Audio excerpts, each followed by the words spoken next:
In the quiet embrace of dawn, when the world is bathed in the soft glow of the sun's first light, the village of Ilaro awakens.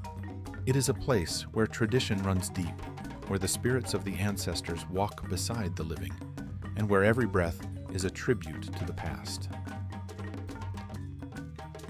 Here, in the heart of the Yoruba land, lives Ife, a young woman whose beauty is matched only by the strength of her spirit.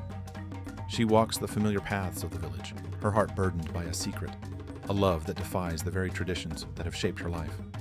By the river, where the earth meets the sky and the water whispers secrets to those who listen, Ife finds solace in the arms of Ayo. He is not of her caste, not of her station, but he is of her heart. Their love is a delicate flower, blooming in the shadows, hidden from the eyes of the village that would not understand. In this moment, as the sun dips below the horizon, their world is small, but their love is vast. A love that knows no boundaries, no castes, no fear. In the heart of Chief Adeyemi's compound, where every artifact and adornment speaks of power and legacy, Ife stands before her father. His voice is like the crack of thunder as he speaks of duty, of the honor that has been upheld by their family for generations. "You will marry the man I have chosen," he declares, his words a command, not a request. Ife's heart pounds in her chest, her mind racing with the love she holds for Ayo, a love that her father would never accept. She knows what is expected of her, but the path laid out before her feels more like a prison than a future. In the warmth of her mother's embrace, Ife finds a moment of peace amidst the storm. Mama Olu's voice is soft, her words filled with the wisdom of a woman who has walked the path of duty herself. "My child," she says, "the heart is a wild thing.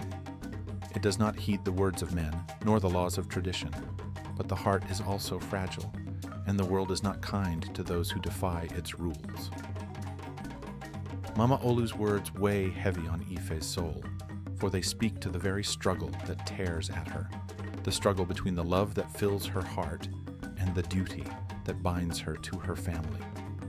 The council hut is a place of power, where the laws of the ancestors are upheld and the future of the village is decided. Ife and Ayo stand before the elders, their love on trial.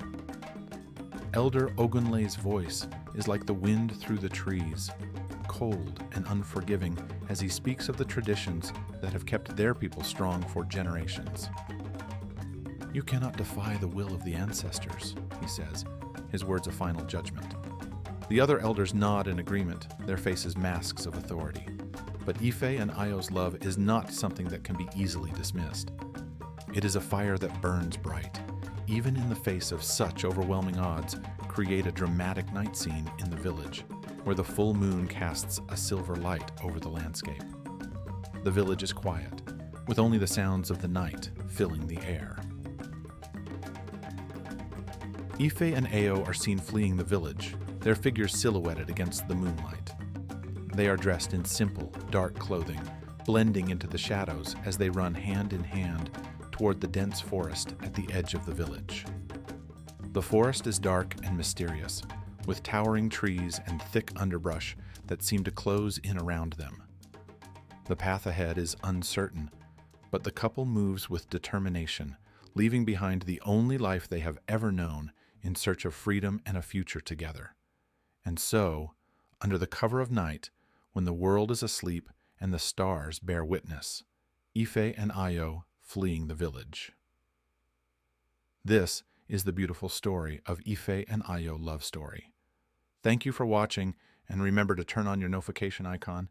And if you have not subscribed yet, what are you waiting for? Subscribe. Thank you.